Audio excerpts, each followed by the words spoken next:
उस कार्य तक जाओ। आपको ये शुभकामना देता हूँ। आपके माध्यम से बढ़ने के लिए पूरा आकाश आपको मिलता है। सभी प्रकार के संसाधनों के बलबूते पर अगर हम आज परमात्मा की दया से सांदीपनि विद्यालय से लेकर सभी प्रकार की सुविधा आपको दे रहे हैं, तो सच्चे अर्थों में आप भी लोकतंत्र सेनानी का रूप अदा करें।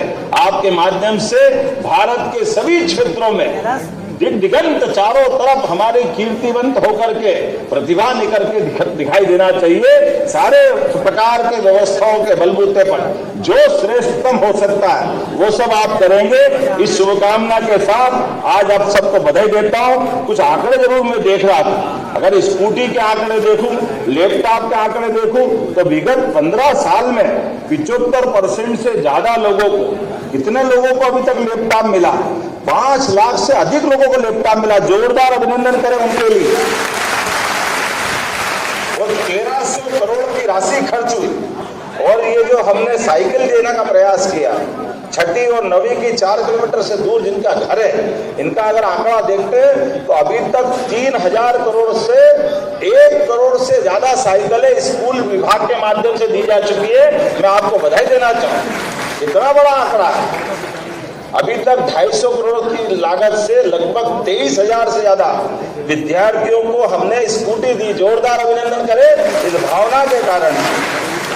एक एक प्रकार से आज किसी भी प्रकार से जब हम अपने बच्चों को निःशुल्क गणवेश दे रहे हैं, साइकिल दे रहे हैं, किताब कापी दिलवाना जा रहा है, हमारे लिए इतना ही नहीं, आप इस देश में पढ़ो, आगे बढ़ो। और भी कम पड़ रहा है, विदेश जाने की इच्छा है तो विदेश जाने के लिए भी सारा पैसा सरकार देगी। आपको आगे बढ़ते हुए देख करके हमको सुकून आता, आनंद आता, हमारे बच्चे आगे बढ़े।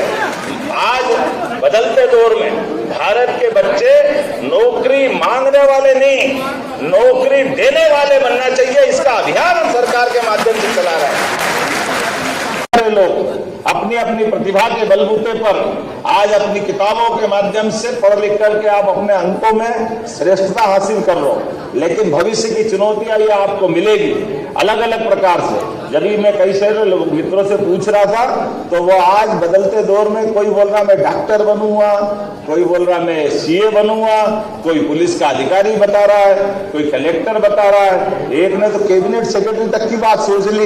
एक बच्चे ने कहा मैं भारत सरकार के आईएएस के माध्यम से कैबिनेट सेक्रेटरी बनूंगा। लेकिन बड़े दुर्भाग्य के साथ कहना पड़ रहा है, एक भी बच्चे ने नेता बनने की बात नहीं कही। ये दुर्भाग्य की बात है। ये इसलिए मैं आपके सामने कह रहा हूं कि चंद्रशेखर आजाद से लेकर भगत सिंह तक, नेताजी सुभाष चंद्र बोस से लेकर तमाम प्रकार के क्रांतिकारियों और सभी प्रकार के स्वतंत्रता सेनानियों ने ये आजाद भारत का सपना देखा था। और आजाद भारत के सपने में यहाँ की जनता, यहाँ के नेता अपने देश का भाग्य बनाए, देश का भविष्य बनाए। तो अच्छे आईसीएस में टॉप करने वाले नेताजी सुभाष चंद्र बोस जो 1923 में टॉप करते, लेकिन उस समय उतने टॉप करने के बाद भी उन्होंने नौकरी नहीं की। उस समय आईएएस की वजह आईसीएस होता था और एग्जाम के लिए एरिया कितना बड़ा था।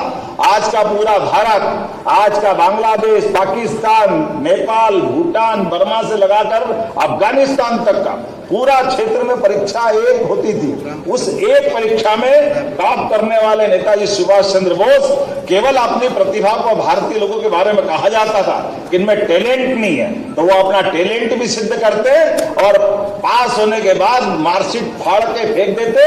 अंग्रेजों ये तुम जानो, तुम्हारी डिग्री जाने, भारतीय लोगों में अकल होती है केवल बताने के लिए परीक्षा दी थी, लेकिन मैं अपने देश की आजादी के लड़ूंगा। ये उदाहरण उन्होंने पेश किया था। ये हमारे लिए सौभाग्य की बात है।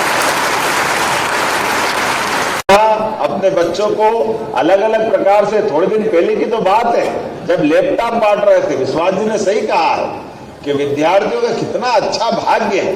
बच्चों, हम में से मंच के कई सारे लोग बैठे हैं, कांग्रेस के शासनकाल में हमारी higher secondary, BSc, MA, MBA, PhD, LLB सब कर ली, लेकिन कभी लैपटॉप तो छोड़ो, पेन का ढक्कन नहीं दिया किसी ने।